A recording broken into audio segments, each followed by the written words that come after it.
வணக்கம் எல்லாருக்கும். இன்னைக்கு ஆகஸ்ட் 5 2026 நடந்த முக்கியமான ஈவெண்ட்ஸை பார்க்க போறோம். நேத்து நடந்த முக்கியமான ஈவெண்ட்ஸ் இன்னைக்கு நம்ம டிஸ்கஸ் பண்றோம். சரி, ஓகே. முதல் ஒரு நல்ல விஷயம், பாசிட்டிவான செய்தி என்ன அப்படின்னா, ஆர்கன் டொனேஷன், உடல் உறுப்பு தானம், இதுல தொடர்ந்து 3வது ஆண்டா தமிழகம் இந்தியா லெவல்ல முதல் இடத்துல இருக்கு.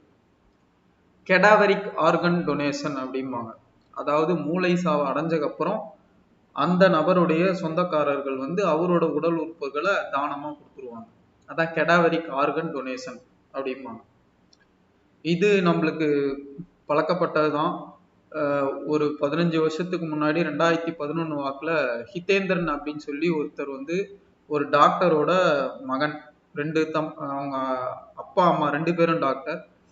ஹிதேந்திரனோட மரணத்துக்கு அப்புறம் அவங்க அப்பா அம்மா அவரோட ஆர்கன்ஸை டொனேட் பண்றாங்க. இது மிகப்பெரிய அளவுல தமிழகம் முழுக்க ஒரு விழிப்புணர்வு ஏற்படுத்துச்சு. அவங்க 2 பேருக்கு நிறைய விருதுகளும் அங்கீகாரமும் நம்ம அரசாங்கம் கொடுத்ததுக்கு அப்புறம் நிறைய மக்கள் ஆர்கன் டொனேஷன்ல விழிப்புணர்வு அடைஞ்சு அதை பண்றதுக்கு இந்த மத ஹேர்டில்ஸ் இருக்கு, ரிலீஜியஸ் ஹேர்டில்ஸ் எல்லாம் மீறி அதை பண்றதுக்கு மக்கள் முன் வராங்க, செய்யறாங்க. ஸோ அதனால தமிழகம் தொடர்ந்து இந்த ஆர்கன் டொனேஷன்ல முதலிடத்துல இருக்கு அப்படின்றது ஆச்சரியப்படுற விஷயம் கிடையாது. இது நம்ம ரெகுலரா இந்த அச்சீவ்மெண்ட்டை பண்ணிட்டு வரோம். 2014 2019 வரைக்கும் தொடர்ந்து 6 வருஷம் தமிழ்நாடு ஃபர்ஸ்ட் இடத்துல இருந்துச்சு. பட் கோவிட் வந்ததுக்கு அப்புறம் கோவிட் ரிலேட்டட் காரணங்கள் அப்படின்றதுனால அந்த ஒரு 2020-21 ஒரு ஸ்லிப் ஆனோம். 2வது 3வது இடத்துக்கு ஸ்லிப் ஆனோம்.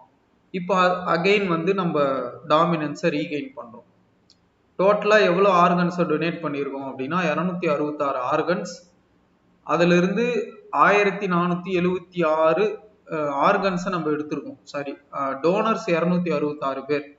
அந்த 266 பேர்கிட்ட இருந்து 1476 ஆர்கன்ஸை நம்ம எடுத்திருக்கோம். ஆர்கன்ஸ், டிஷ்யூஸ் இதெல்லாம் 2025 எடுத்திருக்கோம். ஸோ இது நம்ம ரெகுலரா பண்ணக்கூடிய அச்சீவ்மெண்ட் தான். ஆனாலும் ஆர்கன்ஸ் போதுமான அளவுக்கு நம்ம டொனேட் பண்றோமா அப்படின்னு கேட்டீங்கன்னா அது கேள்விக்குறிதான். சில நாடுகள்லாம் எப்படின்னா, மூளை சாவை அடைஞ்சிட்டாங்க அப்படின்னா அந்த நபரோட ஆர்கன்ஸை எடுத்துட்டு போஸ்ட்மார்டம் பண்ணிட்டு தான் பாடியே கொடுப்பாங்க. நம்ம கிட்ட கன்சென்ட்லாம் கேட்க மாட்டாங்க. ஒரு ஹாஸ்பிட்டல்ல இறந்துடுறாங்க, மூளை சாவை அடைஞ்சிடுறாங்க அப்படின்னா சொந்தக்காரங்க கிட்ட கன்சென்ட் கேட்பாங்க, ஆர்கன்ஸ் டொனேட் பண்ண விருப்பப்படுறீங்களா அப்படின்னு, இந்தியால. பட் மற்ற நாடுகள், சில நாடுகள்ல எடுத்துக்கிட்டீங்கன்னா அவங்க கன்சென்ட்லாம் கேட்க மாட்டாங்க. அவங்களே ஆர்கன்ஸ் எல்லாம் எடுத்துட்டு தான், அதுதான் நடைமுறையே அங்க. அப்படி இருக்கக்கூடிய நாடுகள்ல ஆர்கன்ஸ் ஈஸியா கிடைக்குது. பட் இந்தியால இன்னும் அந்த அளவுக்கு நம்ம ரெகுலேஷன்ஸ் கொண்டு வரல. ஏன்னா நம்மளுக்கு சில மத நம்பிக்கைகளும் இருக்கு. ஆர்கன்ஸ் எல்லாம் டொனேட் பண்ணக்கூடாது, அப்படியேதான் அடக்கம் பண்ணும், அப்பதான் ஆத்மா சாந்தி அடையும் அப்படின்ற சில நம்பிக்கைகள் நம்ம மக்களிடையே இருக்கு. அதனால அந்த மாதிரி அட்வான்ஸ்டு ரெகுலேஷன்ஸ் இங்க கொண்டு வரல. பட் விழிப்புணர்வு நம்ம செஞ்சிட்டு இருக்கோம்.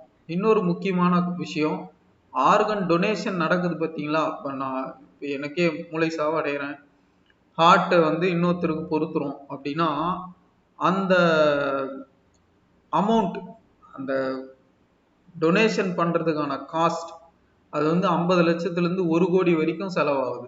ஒரு ஆர்கன் டொனேஷன் நீங்க ஒரு கிட்னியோ இல்லை ஹார்ட்டோ ரிசீவ் பண்றீங்க யாருக்குன்னா அப்படின்னா அவங்களுக்கு அதுக்கான காஸ்ட் 50 லட்சத்துல இருந்து 1 கோடி, அந்த லெவலுக்கு ஆயிருக்கு ஆப்ரேஷன் காஸ்ட். ஒரு காமன் மேனால இதை அஃபோர்ட் பண்ண முடியுமா அப்படின்றது மிகப்பெரிய கேள்விக்குறி. கண்டிப்பா பண்ண முடியாது. ஸோ அப்ப அதுல ஏதாவது சேஞ்சஸ் கொண்டு வரணும். அது எப்ப நடக்கும் அப்படின்னா, நிறைய பேர் ஆர்கன் டொனேட் பண்ண ஆரம்பிச்சாங்க அப்படின்னா தான் மார்க்கெட்ல நிறைய ஆர்கன்ஸ் கிடைக்க ஆரம்பிக்கும் போது ரேட்டும் டவுன் ஆகும், எல்லாருக்கும் அஃபோர்டபுள் ஹெல்த் கேர் கிடைக்கிறதுக்கு வாய்ப்புகள் இருக்கு. ஸோ அப்போ நம்ம அட்வான்ஸ்டான அந்த நாடுகள் கிட்ட இருக்க அந்த ரெகுலேஷன்ஸ் மாதிரி கொண்டு வந்தா இன்னும் சிறப்பா இந்த ஆர்கன் டொனேஷன்ன்றது செயல்படும் அப்படின்னு சொல்லி நிபுணர்கள் கருத்து சொல்றாங்க. ஸோ அடுத்து ஒரு முக்கியமான கவர்மெண்ட் ஸ்கீம்,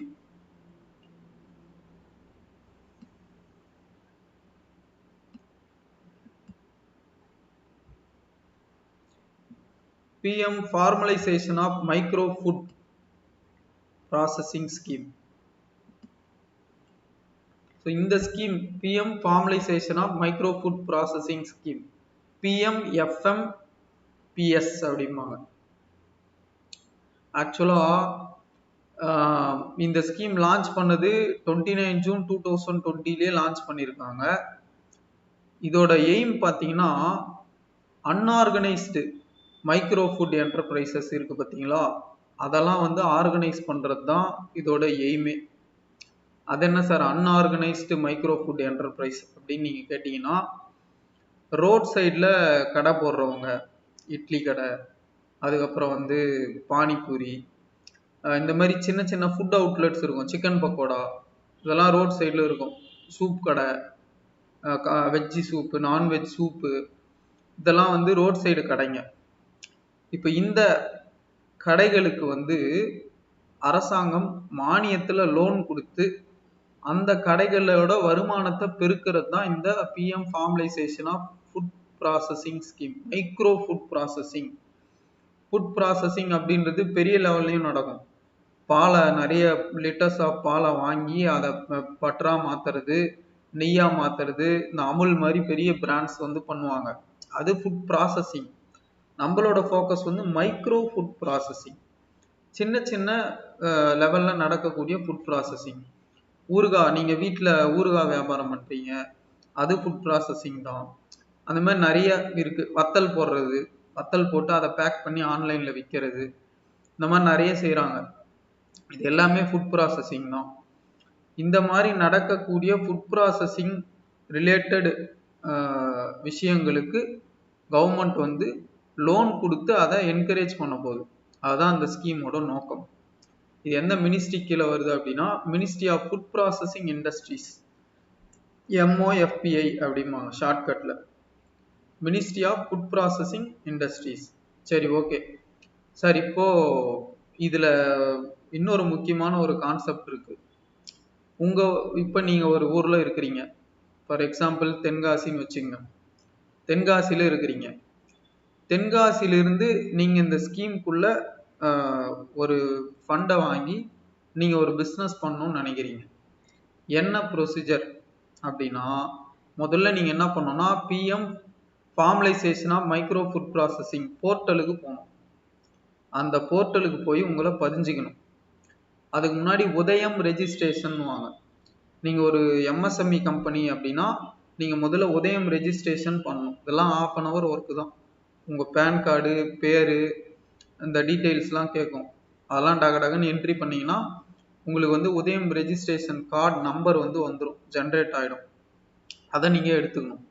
அதுக்கப்புறம் இந்த PM formalisation of micro food processing scheme portal போயிட்டு அந்த போர்ட்டலில் நீங்கள் பதிஞ்சிக்கணும். இந்த ரெஜிஸ்ட்ரேஷன்லாம் முடிச்சிட்டிங்க, அப்ளை அந்த போர்ட்டல்லே அப்ளை பண்ணணும். பதிஞ்சிட்டு அப்ளை பண்ணணும். அப்ளை பண்ணி முடிச்சிட்டிங்க அப்படின்னா ஒரு டிஸ்ட்ரிக்ட் கமிட்டி மீட்டிங் நடக்கும். உங்களை கூப்பிட்டு இன்டர்வியூ பண்ணுவாங்க. அதில் யார் யாரெல்லாம் இருப்பாங்கன்னா, டிக் மேனேஜர் இருப்பாங்க, டிஸ்ட்ரிக்ட் இண்டஸ்ட்ரீஸ் சென்டர் அப்படின்னு ஒவ்வொரு டிஸ்ட்ரிக்ட்லையும் இருக்குது. நீங்கள் யார் யாரெல்லாம் வீடியோ பார்க்குறவங்க தொழில் தொடங்கணும்னு நினைக்கிறீங்களோ, கிட்டத்தட்ட 9 ஸ்கீம் இருக்கு. டிஸ்ட்ரிக்ட் இண்டஸ்ட்ரீஸ் சென்டரில் மட்டும் 9 ஸ்கீம் ரன் பண்ணுறாங்க. எல்லாமே தொழில் தொடங்கத்துக்கு தான். SC/STஸ்க்கு தனி, ட்ரைபல்ஸ்க்கு தனி, அன்எம்ப்ளாய்டு யூத்துக்கு தனி, அன்எஜுகேட்டடாக இருக்கிறவங்களுக்கு தனி, விமனுக்கு நிறைய ஸ்பெசிபிக் ஸ்கீம்ஸ் இருக்கு. இதெல்லாம் கவர்மெண்ட் வந்து தொழில் தொடங்கிறதுக்காகவே கொடுக்கக்கூடிய ஸ்கீம்ஸ். கிட்டத்தட்ட 9 ஸ்கீம்ஸ் வந்து மாவட்ட தொழில் மையம், டிஸ்ட்ரிக்ட் இண்டஸ்ட்ரி சென்டர் மட்டும் ரன் பண்ணுது. ஸோ இவங்கெல்லாம் போர்டு மெம்பராக இருப்பாங்க. நீங்கள் இப்போ இந்த போர்ட்டலில் போய் அப்ளை பண்ணிட்டீங்க, உங்களை இன்டர்வியூ கூப்பிடுவாங்க. அதில் டிக்கு GM இருப்பாங்க போர்டு மெம்பராக. லீட் பேங்க் மேனேஜர்னு ஒருத்தர் இருப்பார். ஒவ்வொரு டிஸ்ட்ரிக்ட்டுக்கும் ஒரு பேங்க் லீட் பேங்காக இருக்கும். கவர்மெண்ட் ஸ்கீம்ஸ், இந்த மாதிரி சப்சிடைஸ்டு லோன்ஸு, அதெல்லாம் பார்த்துக்கிறதுக்குன்னே ஒருத்தரை ஒவ்வொரு டிஸ்ட்ரிக்ட்டுக்கும் லீட் பேங்க் மேனேஜராக கவர்மெண்ட் அப்பாயிண்ட் பண்ணுது. அவரு கலெக்டருக்கு டைரெக்டாக ரிப்போர்ட் பண்ணுவார். அவரு போர்டு மெம்பராக இருப்பார் இந்த இன்டர்வியூ பேனலில்.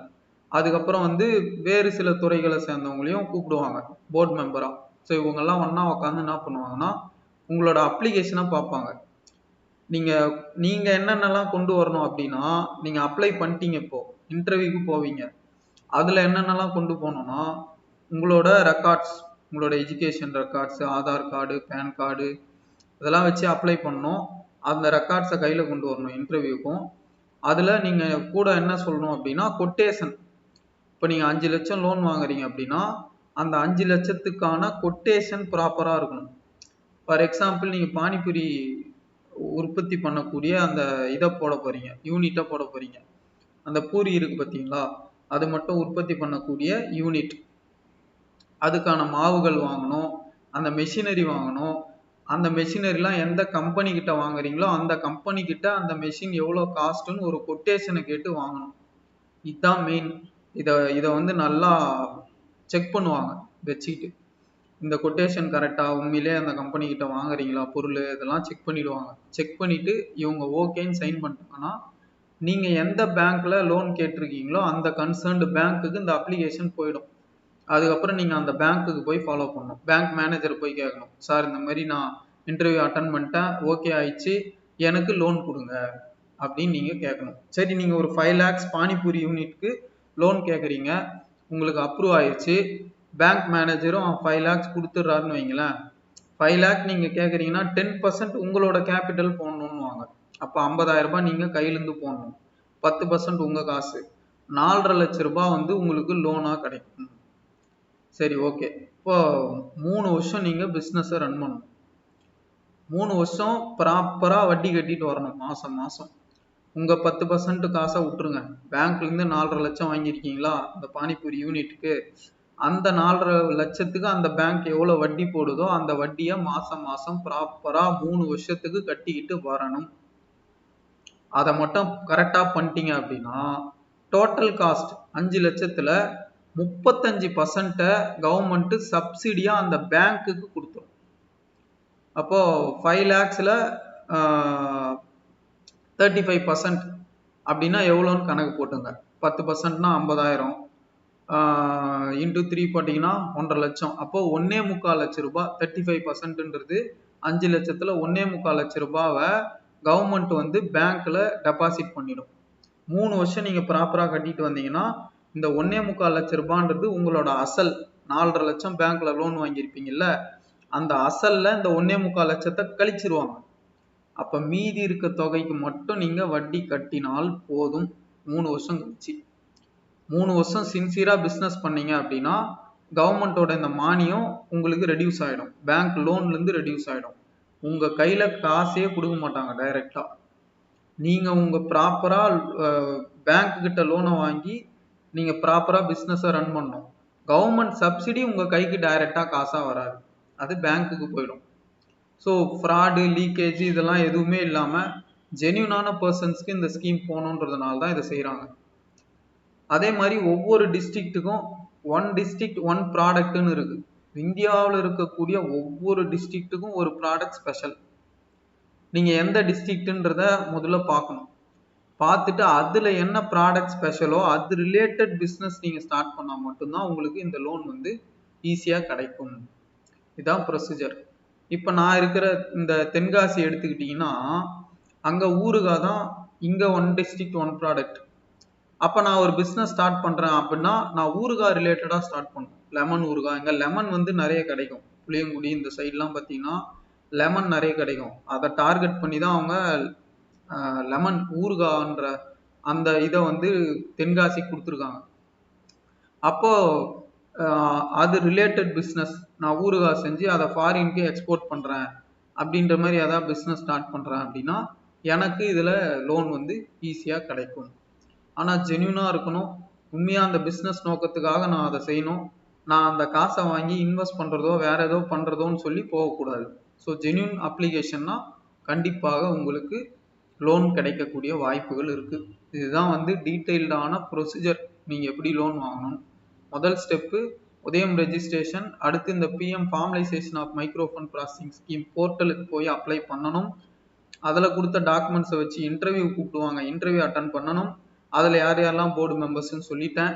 அதில் இன்டர்வியூ அட்டன் பண்ணி அவங்க அப்ரூவ் பண்ணக்கப்புறம் உங்களோட கன்சர்ன் பேங்க்குக்கு அந்த அப்ளிகேஷன் போகும். பேங்க் மேனேஜர்கிட்ட நீங்கள் பேசி கன்வின்ஸ் பண்ணி இந்த ஸ்கீமுக்கு கீழே லோன் வாங்கணும். 3 வருஷம் நீங்கள் ப்ராப்பராக லோனை பே பண்ணிட்டு வரீங்க அப்படின்னா 3 வருஷம் கழிச்சு உங்களுக்கு சப்சிடி உங்கள் அசல்லேருந்து கழிச்சு விட்டுருவாங்க. 4.5 லட்ச ரூபாய் பேங்க்கில் வாங்கினீங்க பார்த்தீங்களா, அதுலேருந்து 35% 1.25 லட்ச ரூபாவை கழிச்சிருவாங்க. மீதி இருக்க தொகையை மட்டும் நீங்கள் பேங்க்கில் ரீபே பண்ணால் போதும். சக்ஸஸ்ஃபுல்லாக உங்கள் பிஸ்னஸை ரன் பண்ணுறீங்க அப்படின்னா 3-4 வருஷத்தில் நீங்கள் முழு லோனையுமே அடைச்சிடலாம். ஸோ புது பிஸ்னஸ் ஸ்டார்ட் பண்ணுறதுக்கு கவர்மெண்ட் வந்து நிறைய என்கரேஜ்மெண்ட் கொடுக்குறாங்க. வேற யாராவது நிறைய பேர் பிஸ்னஸ் ஸ்டார்ட் பண்ணுறது இதெல்லாம் ஆர்வம் இருக்குது அப்படின்னா உங்களோட மாவட்ட தொழில் மையத்தை அணுகுங்கள். கண்டிப்பாக அங்கே நிறைய லோன்ஸ் வந்து உங்களுக்கு கிடைக்கும். நிறைய ஆப்பர்ச்சுனிட்டிஸ் இருக்குது.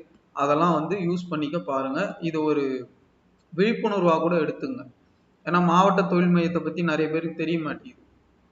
ஸோ இதை பற்றி நாலேஜ் டெவலப் பண்ணிக்கோங்க, தெரிஞ்சுக்கோங்க. உங்களுக்கு யாராவது பக்கத்தில் இருக்கிறாங்க, என்ன பிஸ்னஸ்னாலும் சரி.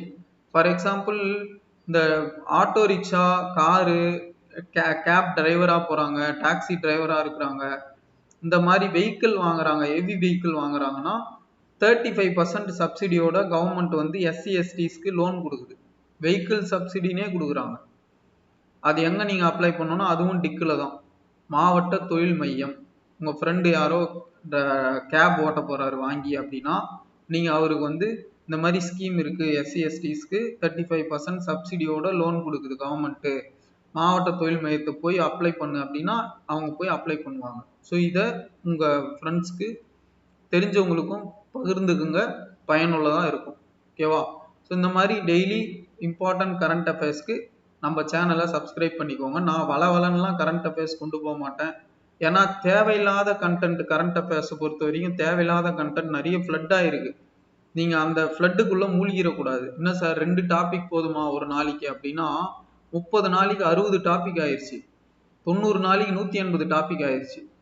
ஸோ அப்போ 180 டாபிக்ன்றது அக்குமுலேட்டட் நாலேஜ். நீங்கள் டெய்லி கன்சிஸ்டண்ட்டாக கிளாஸை கவனிச்சுக்கிட்டே வரீங்க அப்படின்னா உங்களுக்கே தெரியாமல் உங்களுக்கு நாலேஜ் பில்ட் ஆகும். அதனால் ரெகுலராக கிளாஸை ஃபாலோ பண்ணிட்டு வாங்க. ரெகுலராக இந்த கரண்ட் அஃபேர்ஸை கெயின் பண்ணிட்டு வாங்க. நம்ம மந்த்லி ஒன்ஸ் ரிவிஷன் கிளாஸும் போடுவோம். இந்த வீக் சாட்டர்டே உங்களுக்கு ஜூலை மந்தோட டோட்டல் கரண்ட் அஃபேர்ஸை ஒரே கிளாஸாக, ஒரு சின்ன ரிவிஷன் கிளாஸாக, குட்டி ரீகேப் மாதிரி இருக்கும் அது. பட் ஆனால் நீங்கள் டெய்லி ஃபாலோ பண்ணுறது தான் சரியாக இருக்கும். உங்களுக்கு டைம் இல்லைன்ற பட்சத்தில் வேணால் அந்த மந்த்லி இதை பார்த்துக்கோங்க. ஓகேவா? தேங்க்யூ.